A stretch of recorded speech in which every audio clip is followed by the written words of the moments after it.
The nurse had already reached for the switch when a desperate scratching exploded from the ICU door. Her hand froze inches from the machine, while on the other side of the glass, an old golden retriever clawed at the door as if his life depended on it. Inside the room, 78-year-old Daniel Harper lay motionless beneath a white hospital blanket, his breathing supported by machines after a massive stroke. His heart monitor showed a weak, uneven rhythm, and the doctors had quietly warned the family that there was almost no chance he would ever wake up. But the dog kept scratching, whining, and pressing his nose against the glass. He refused to leave. And somehow, in that heartbreaking moment, everyone in the ICU was about to discover that Daniel's story was far from over. If you believe in kindness, second chances, and the powerful bond between people and the animals who love them, please take a moment to like this video, share it with someone who needs hope, leave a comment, and subscribe to Bright Heart. Sometimes, a small act of kindness can change a life in ways we never expect. Daniel Harper had been a quiet man for most of his life. He had worked as a school bus mechanic, raised 2 children, paid his bills on time, and never asked anyone for much. After his wife died 6 years earlier, his world became smaller.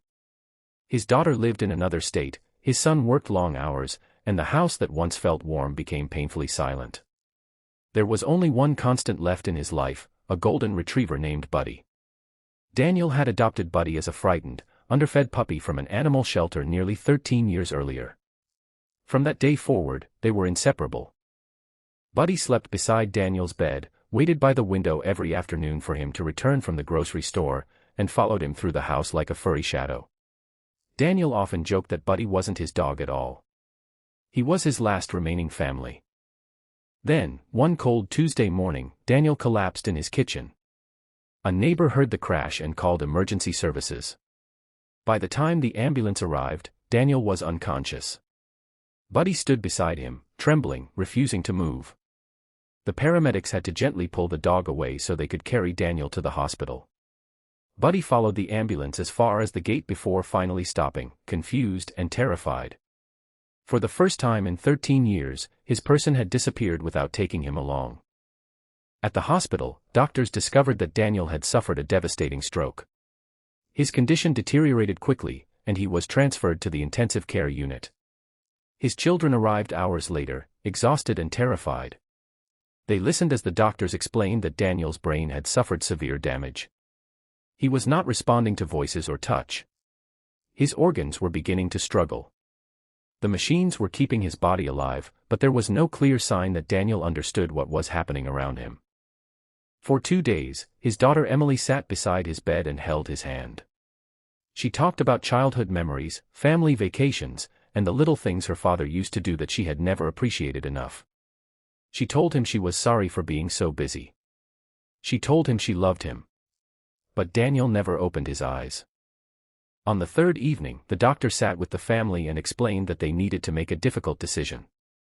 Daniel's condition had become critical, and continuing aggressive treatment might only prolong his suffering. There was a possibility that he would never regain consciousness. Emily was devastated. She asked for more time, but the medical team explained that there were no guarantees.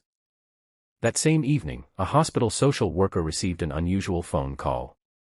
A local animal shelter had brought Buddy to the hospital.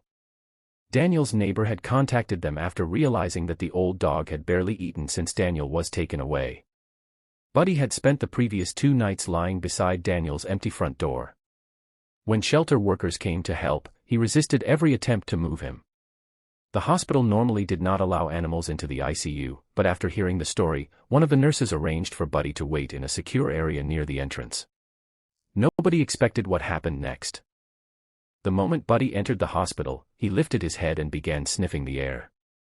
Then he pulled toward the ICU hallway with surprising strength. His paws slipped across the polished floor as he dragged the volunteer forward. He stopped directly outside Daniel's room. Through the glass, he saw the familiar figure lying in the bed. Buddy's entire body began to tremble. He pressed his nose against the glass. Then he scratched the door. Once. Twice. Again and again. The nurse on duty, Sarah Miller, had seen hundreds of patients in her career. She had watched families say goodbye. She had seen people survive impossible injuries and others lose battles they had fought for months. But there was something different about the way Buddy looked through that glass. Sarah glanced at Daniel's monitor and then at the dog. The family was already preparing themselves for the possibility of goodbye. The doctors had begun discussing withdrawal of life support. Sarah knew that Buddy couldn't understand medical charts or brain scans. He didn't know what a stroke was. He didn't understand the machines surrounding Daniel. But he knew his person. The scratching became louder. A nurse tried to calm him, but Buddy refused to move. His old paws continued scraping against the door until they became red. He whimpered, then lowered himself to the floor with his eyes still fixed on Daniel. Sarah suddenly remembered something Daniel's daughter had told her earlier. Daniel had always talked to Buddy when he was upset. Whenever Daniel was sick, Buddy stayed beside him. Whenever Daniel woke from nightmares, Buddy climbed onto the bed and rested his head against his chest. Sarah looked through the glass again. Then she noticed something. Daniel's heart rate had changed. It wasn't dramatic, but it was different. Sarah stepped closer to the monitor. The rhythm had become slightly stronger and more regular. She called the doctor. The physician examined Daniel and repeated a neurological assessment. There was still no obvious response. But instead of moving forward with the planned decision immediately, the doctor agreed to wait and conduct additional testing. The next morning, Sarah asked Daniel's family for permission to bring Buddy into the room for a few minutes under strict medical supervision. Emily agreed. When the ICU doors opened, Buddy slowly walked inside. He looked smaller than he had the night before. His golden fur was gray around his muzzle, and his legs shook beneath him. But when he saw Daniel, something changed. He walked straight to the bed. He placed his head against Daniel's hand. For several seconds, nothing happened. Then Daniel's fingers moved. It was barely noticeable. A tiny twitch. Emily gasped. Sarah stared at the hand. The doctor was called again. Buddy remained beside Daniel, his nose pressed against his fingers. Emily began crying, but this time her tears were not only from fear. They were tears of hope. Over the next 24 hours, Daniel showed several small neurological responses. None of them guaranteed recovery, but they were enough to change the medical team's understanding of his condition. Additional scans revealed that while the damage was severe, there were still areas of brain activity that suggested Daniel might have a chance. The machines stayed on. Treatment continued. And Buddy was allowed to visit whenever hospital rules permitted. Recovery was painfully slow. Daniel did not suddenly wake up like something from a movie. There were setbacks. There were frightening nights when doctors weren't sure whether he would make it through. But every time Buddy came into the room, Daniel seemed to respond. Weeks passed. One afternoon, while Buddy rested his head on Daniel's blanket, Daniel finally opened his eyes. The first thing he saw was his old friend. Daniel couldn't speak yet. His body was weak, and tears rolled silently down his cheeks. Buddy recognized him immediately. His tail began tapping against the side of the bed. Emily covered her mouth as she cried. Sarah turned away for a moment because she couldn't stop her own tears. Months later, Daniel left the hospital in a wheelchair. He still needed therapy and assistance, and doctors warned that his recovery would take years. He would never be exactly the same man who had walked into his kitchen that morning. But he was alive. And Buddy was waiting at home. When Daniel finally crossed the doorway of his house, Buddy ran toward him as quickly as his old legs allowed. Daniel reached down with trembling hands and touched the dog's head. Buddy pressed his face against Daniel's chest, exactly as he had done countless times before.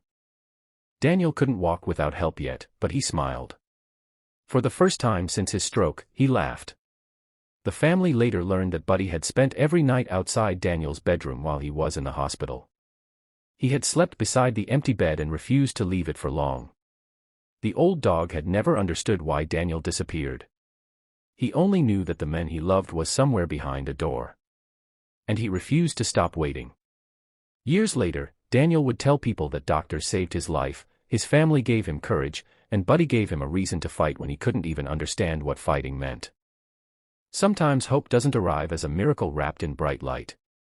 Sometimes it arrives on 4 tired legs, with gray fur, tired eyes, and paws that refuse to stop scratching at a door. If this story touched your heart, please like the video, share it with someone